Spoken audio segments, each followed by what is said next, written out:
পুড়ে এ প্যাকেট তো মাই বানায়া এ রাইখা দিবে কবরেতে শুয়ায়া রাইখা দিবে কবরেতে শুয়ায়া কত বাহা আদুরি চরে এমন দুনিয়ায় এ মরার পরে কবরেতে কি হবে উপায় মরার পরে কবরেতে কি হবে উপায় আজরাইল এসে বাবগো সামনে যে দিন দাঁড়াইবে কি জবাব দিবি রে এ মাস্তান ভাষা খুঁজে নাহি পাইবে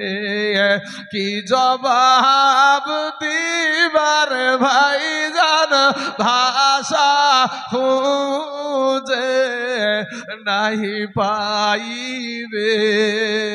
বাবাজি আমার সোনা মানিকেরা আজরাইল বাবারে সারা দুনিয়ার পানি যদি ভাই গো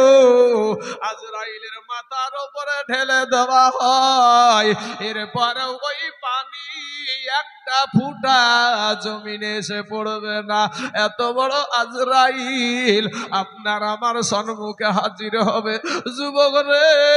ওরে আমার কালেমার ভাই আজকে যদি তোমাকে কেউ যায় জোর করে বলে এখানে বসতে পারছো না নাকি তুমি বলবা কি হয়েছে না বসেছি তো কি হয়েছে তুমি একটা মাস্তানি দেখাবা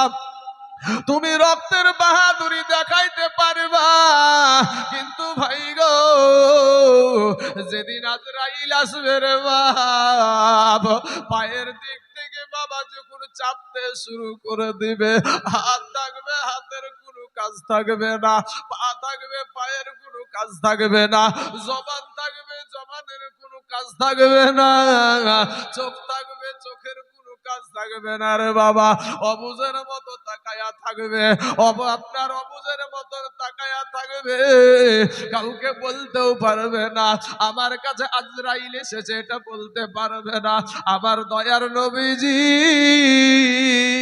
বলেছেন মৃত্যু এমন একটা জিনিস রে বাবা যদি বাবা কোনো ছাগলের যদি তাজা অবস্থায় একটা বকরি যদি তাজা জিন্দা অবস্থায় যদি বকরিটার কেউ বাবা চামড়াটা ছিলিয়ে নাই তাহলে যেমনি কষ্ট হয় একটা মানুষ ইন্তিকাল করলে অনুরূপ ওই রকম কষ্ট হয় জোরে বলেন সুবহানাল্লাহ এ যুবকেরা আজকে দুনিয়া যাদের জন্য করছো রে বাবা তারাই যাবে তোমার জন্য বাজারে যাওয়ার পরে তোমার জন্য আতর নিয়ে আসবে সুরমা নিয়ে আসবে তারপরে বাবাজি গোলাপ জল নিয়ে আসবে এ যুবক তারা জেনে গেছে আমার ভাইটা আর আমাদের মধ্যে নাই সে এখন আর মানুষ নাই সে এখন লাশ হয়ে গেছে আপনার বিবিকে যদি জিজ্ঞাসা করা হয় বিবি গো আপনি তো ইনার বিবি আপনাকে বড় মুহাব্বত করতো আপনাকে বড় ভালোবাসতো ওগো আপনাকে শোনেন মন আপনাকে এত ভালোবাসতো ভালোবাসার কারণে আমার সন্তান আমার এই দেশের ছেলেটা কেরালায় গিয়েছিল, বোম্বে গিয়েছিল রে বাবা বোন। ওরে বোন, আমার এই ছেলেটা দিল্লিতে গিয়ে ইনকাম করে নিয়েছে, তোমার পেটে খাবার দিয়েছে, তোমাকে আহার দিয়েছে, তোমাকে সুন্দর পোশাক পরিধান করায় আছে, এই তোমার এই স্বামীটাকে আজকে জানাজা করব না, এত ভালোবাসার কারণে, এত বিবিকে মুহাব্বত করার কারণে, এত সুন্দর সুন্দর খাবার খাওয়ানোর কারণে, এত সুন্দর সুন্দর পোশাক পরানোর কারণে তোমার স্বামীটাকে আজকে 10টা দিন তোমার কাছে রেখে দাও। খোদার কসম কিরা বলি, এই সমাজের মহিলা একটাও রাজি হবে না। এ মুসলমান, সবাই বলবে ওর মরণ হয়ে গেছে, ওকে কবরে ঢাইকা দাও, কবরে ঢাইকা দাও। বাবাজি ইসলামিক শরীয়ত সম্মত বলে আপনাকে মৃত্যু হলে আপনাকে তাড়াতাড়ি ঢাকতে হবে, এটাই সঠিক। কিন্তু বোঝানোর জন্য কথাটা বলছি রে বাবা, এমন সময়তে 3খানা যখন আপনাকে কাফন দিবে গো, এই কাফন পরায় আপনাকে এমন একটা গাড়িতে উঠায়া দিবে, এমন একটা রাতের বেলায় যুবক রে, রাতের বেলায় তোমার বিবিকে যায় জিজ্ঞাসা করো, বিবি রে তুমি কি আমার পাপের ভাগ নিবা নাকি? ওই বিবিটা বলবে না, আমার বাবা আপনার হাতে তুলে দিয়েছে, আপনি সেদিন স্বীকার করেছেন, আমি তার ভরণ পোষণ সব আমি আদায় করব, আমি তাকে খাওয়াবো, আমি তাকে পড়াবো, তুমি কি কইরা যে আমাকে ইনকাম কইরা আইনা খাওয়াবা, এটাতে আমার কোনো যায় আসে না, তোমার গুনহার ভাগ আমি নিব না। নিজামউদ্দিন আউলিয়া, আল্লাহর একটা আউলিয়া বাবা, একটা নয় দুটো নয়, 99টা বাবা মার্ডার করলো, 99টা আপনার খুন করে ফেললো। এমত অবস্থায় এক আল্লাহর ওলি বাবা ওই জংলা দিয়ে চলে যায়, তার কাজই ছিল বাবা ডাকাতি করা, সেই ডাকাতি করতো রে ভাই যুবকেরা। এই ডাকাত অবস্থায় যখন আপনার ওই জংলা দিয়ে আল্লাহর ওলি চলে যাচ্ছে, নিজামউদ্দিন আল্লাহর ওলিকে গ্রেফতার করে নিল, আটকায়া দিল, রাস্তা আটকিয়ে বলে আপনার কাছে যা আছে আমাকে দিয়ে দেন, নচেত আপনাকে আমি এখানেই শেষ করে দেব, এখানেই আপনাকে মেরে ফেলবো, আপনাকে আর দুনিয়াতে বাঁচতে দেব না। ওই আপনার আল্লাহর ওলি ডাক দিয়া বলছেন, শোনো রে বাবা, তুমি আমাকে মাইরা ফেলবা, এটা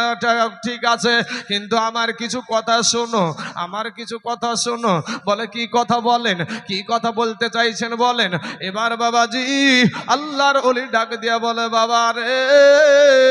তুমি যে এই রকম করে মানুষকে মার্ডার করে মানুষের কাছ থেকে টাকা পয়সা হাতায়া নাও, তুমি যে টাকা পয়সা গোনা নিয়ে গিয়ে কি করো? বলে কি করব, আমি নিয়ে গিয়ে আমার সংসার চালাই, আমার বিবিকে খাবার দিই, আমার সন্তানকে খাবার খাওয়াই, আমার মা বাবাকে খাওয়াই,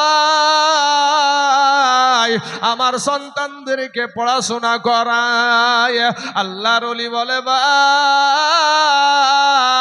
আজকে তুমি কত বছর এখানে এই জঙ্গলাতে ডাকাতি করেছো, কত মানুষের জীবন নিয়ে নিয়েছো, কত মানুষকে তুমি দুনিয়া থেকে বিদায় করে দিয়েছো, কিন্তু বাবা গো আমি তোমাকে আজকে একটা কাজ করতে বলবো, তুমি পারবা নাকি? বলে হ্যাঁ বলেন, একটা বার বলেন। বলছে শোনো, তুমি আমাকে এখানে রেখে তোমার বাড়িতে একটা বার চলে যাও, তোমার বাড়িতে যাও। ও নিজাম তুমি বাড়িতে চলে যাও। নিজামউদ্দিন বলছেন, আপনি আমাকে বড় চালাক বা নিজেকে খুব বড় চালাক মনে করেন নাকি? বলে কেন, কিসের জন্য এ কথা বলছো? বলে হুজুর ও পথের পথিক গো, আমি বাড়ি চলে যাই আর আপনি এখান থেকে আপনি পালিয়ে যাওয়াটা আপনার সহজ হবে, অতএব এই চালাকি আপনার চলবে না, আপনার কাছে যা আছে আমাকে দিয়ে দেন, নচেত আপনাকে আমি দুনিয়া থেকে বিদায় করে দেব। এবার আল্লাহর ওলি ডাক দিয়া বলেন, নিজামউদ্দিন রে, ওরে নিজামউদ্দিন দিন আমি তোমাকে বলছি শুনে নাও, এই জংলার যত লতা পাতা আছে, এই জংলার যত লতা পাতা দিয়ে তুমি সুন্দর করে আমাকে বেঁধে ফেলো। বেঁধে ফেলার পর তুমি আমাকে রেখে চলে যাও বাড়িতে। বাড়িতে যাওয়ার পরে তোমার বিবিকে ডাক দিয়া বলবা, বিবি গো, এত মানুষ মার্ডার করে, এত মানুষ খুন করে আমি তোমাদের পেটে খাবার দিই, বলো গো বিবি তুমি আমার গোনার ভাগ নিবানি? বিবি একটা ডাক দিয়ে বলে, স্বামী গো, আমার বাবা আপনার হাতে উঠায়া দিয়েছে,